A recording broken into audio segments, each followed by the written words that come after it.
Madalas po na katanungan at marami po ang magiging very interested sa tanong na mahal pa po ba ako ng taong ito? May feelings po ba siya sa akin?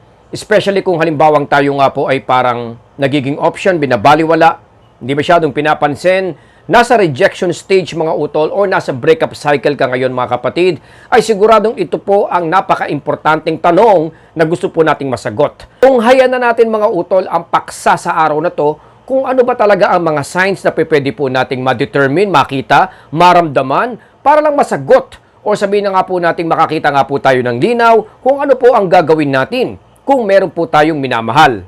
Honestly po, napakaraming mga senyales na pwede po nating maramdaman at makita nga po sa kanya ng malinaw.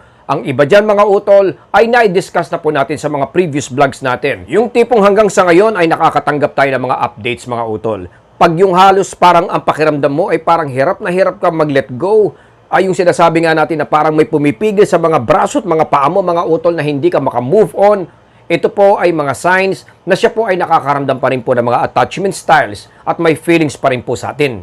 Kasama na rin dyan yung parang nagbabump, nagkikita kayo sa mga hindi inaasahang lugar. For example, napapansin nyo sa mga event, gathering, okasyon, mga utol, or birthday, ay biglang nandun din ang ex mo at halos parang kinukuha yung atensyon natin mga utol. Nandyan din po yung parang nagiging malapit siya bigla sa mga mutual friends ninyo o sabihin na nga po natin sa mga taong related sa atin mga utol. Lahat po ito ay pwede po nating ma-figure out or masabi na ang ex mo ay nakakaramdam nga po ng attachment styles at may nararamdaman pa rin. Pero ang main topic o sasabihin na nga po nating top na senyales mga utol para masabi natin ito ay yung isang situation na halos parang hindi mo paghihinalaan. Dahil pagka ito po kasi ay nararamdaman natin, ay nauuna yung emotional pain, nauuna yung distraction, at syempre po, nauuna po yung panic.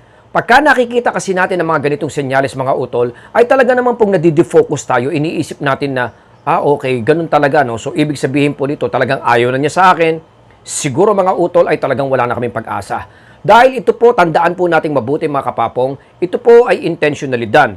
Isasama na po natin dito yung social media, unahin na po natin yan. Kung napapansin nyo, parang biglang sa social media ay parang very active. Para bang naging social media person bigla yung ex mo, samantalang nung mga nakaraan nung kayo pa, or even nung bago mo siya nakilala, ay halos parang wala naman siyang pakialam dyan. On and off, para bang pasulput-sulput lang. Pero ngayon mga kapatid ay halos napakasipag po niyang mag-reels, mag-TikTok, mag-post, mag-upload. Basically, anytime, anywhere, everywhere mga kapatid ay nararamdaman mo bigla ang ex mo. Yung parang hindi ka makatakas-takas sa kanya at parang hindi mawala-wala yung pagiging active po niya sa social media. Simplihan natin. Dati hindi siya ganyan, pero ngayon kayo nga po ay parang nasa breakup cycle, hiwalay kayo, biglang ang daming panahon, ang daming pagkakataon, ang dami niyang oras. Huwag na huwag po tayong madideceive dito mga utol. Or let's say magpapanik, madadala dito. Dahil 85% mataas ang percentage na ginagamit lang po ng ex natin ito bilang instrumento mga utol para makuha po niya ang iyong atensyon. Dahil kung pag-iisipan mo ng mabuti, breakup, natural pagka kayo po ay nasa breakup cycle, may mga negativity pa po kayong nararamdaman. Even nga tayo mga utol ay wala tayong motivation na kahit magpalit man lang ng profile pic. Alam ko po na paminsan-minsan sumasagi din po sa isip natin na mag-upload tayo, mag-post tayo, magpalit tayo ng profile pic. Pero alam naman po natin na ito po ay motivated dahil gusto lang po nating mapansin niya tayo. Likewise mga utol, ganyan din po ang nangyayari sa mga ex natin. Lalong-lalo na nga po na expected nyo na siya po ay may feelings din, na siya po ay may pagdadaanan din. Kaya ko binanggit itong social media effect na to mga utol. O yung parang pineflex nga po niya yung mga nangyayari sa kanya dahil connected po yan dun sa pinaka-pag-uusapan po natin, yung pinaka-core. Yung sinasabi po nating peacock effect. Pini-peacock effect or technique ka ng ex mo. Yung para bang all of a sudden, parang ang ganda-ganda niya, para bang all of a sudden, masyado siyang decorated mga utol. Alam naman po natin yung peacock.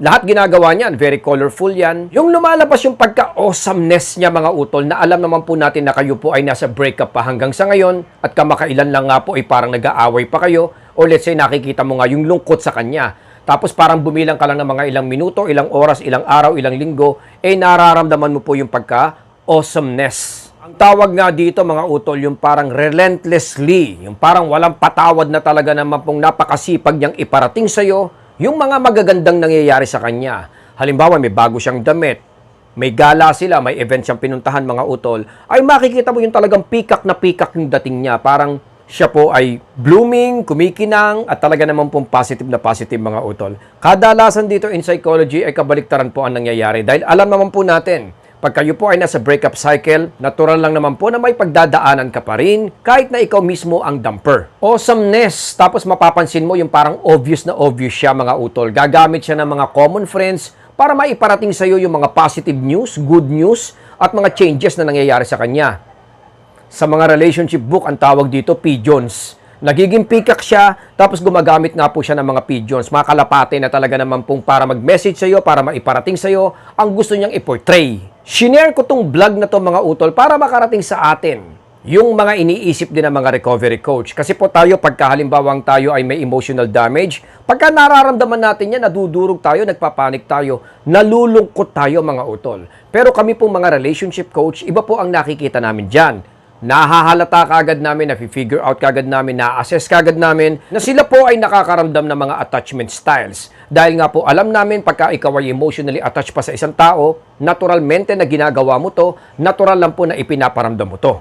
Lalo na kung very obvious na talagang sobrang sinasadya niya mga utol. Awesomeness, peacock effect. Dahil expected mo naman pag ikaw ay nasa breakup, natural, madidepress ka, maapektuhan ka, may mga bagay na hindi mo magagawa, mapufulfill, katulad ng pagpasok sa trabaho, minsan yung paglabas man lang, hindi natin magagawa So, ang tendency ng isang dumper, mindset ng isang dumper, ay ipapakita niya yung kabaliktaran na hindi ako naapektuhan, nang sa ganun maprotektahan po at ma-justify nga po yung desisyon na ginawa niya, which is yung breakup. Dito maraming nagkakamali mga utol at dito po maraming nasasaktan, nalilito at nawawalan ng pag-asa. Pero sa totoo lang po, ito po ay part lang po ng isang breakup stages na paminsan-minsan ay tinatawag din po nating props stage or relief stage mga utol. Kaya mas mabuti, mas advisable po na hindi po tayo maapektuhan dito at pabayaan lang po natin ang ex natin sa kanyang ginagawa. Mas magandang makita niya na hindi ka naapektuhan dito.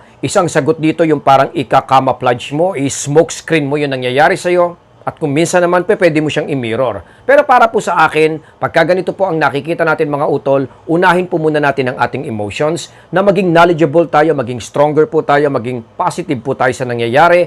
At syempre po, kasunod na po dyan, yung ipaparamdam mo sa kanya, emotionally stable. Huwag mong ipaparamdam na kayo nga po ay nadudurog at naapektuhan dito mga utol. Dahil pagka ganon, makikita niya na mission accomplished. Dahil alam naman po natin na he or she is trying to manipulate yung situation at literal na ipinaparamdam nga po niya na siya po ay hindi apektado.